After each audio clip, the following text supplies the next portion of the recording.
I've been at DePaul now, I think 33 years. In many ways, I prepare myself for the future by thinking through how new projects or technologies are likely to either impact teaching or be here to stay. And so as soon as I heard about the flex environments, I thought, well, there's a good chance that this is a technology that DePaul is going to continue to use even after COVID. I mean, I personally am interested in reaching as many students as possible, and so any technology that allows me to teach in different modalities is very interesting to me. Throughout my entire time teaching, I've always tried to have a forward-looking approach to technology. I very much like the fact that the students are able to still be part of the classroom even if something is going on in their life that would make it difficult for them to come to campus. Well, for some of our students who simply live too far away from DePaul to actually physically come here, we see in the mathematics department, we see opportunities for reaching out to teachers throughout Illinois, perhaps even across the nation, with classes that they would not be able to take otherwise. Students are not only open to this kind of education experience, I think they downright crave it. It's the way that they are used to learning that I think that many of them prefer learning. As instructors, we have to be forward-looking with our approaches and current with our approaches to teaching, just like we're current with other kind of disciplinary concerns, whether that's emerging schools of thought, whether that's new ideas in the field.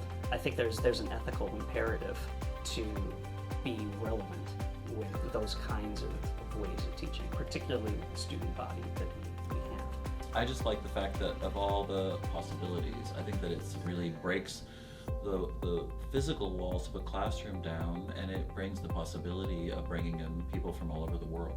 When students tested positive or thought that they had been exposed in the person-to-person class, that was it. I had to say, there's nothing I can do because there's no technology in our classroom that can let you participate. So just get well and come back whenever you can.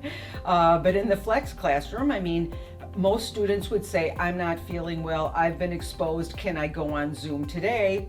And that was fine. The thing that ended up changing when I was in flex was that it became much easier for me, at least, to have student-led discussions.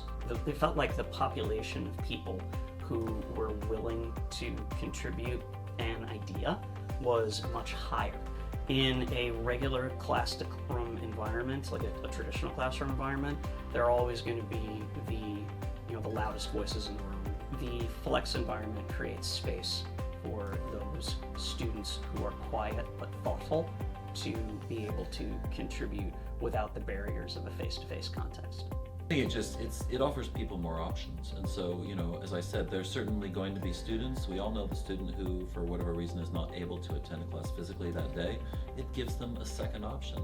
I've had students join my class when they're in the car coming to class late, and so it also eliminates the possibility of a student missing a portion of the class if they start to realize that they are welcome to attend on their phone while they're coming in a car or on the train. I've had students in any number of modes of transportation who have joined my class.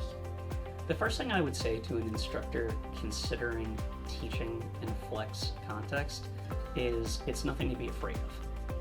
I think sometimes instructors approach these kind of new advances with caution, and they try to think in terms of, this is gonna break what I've done that's worked in the past.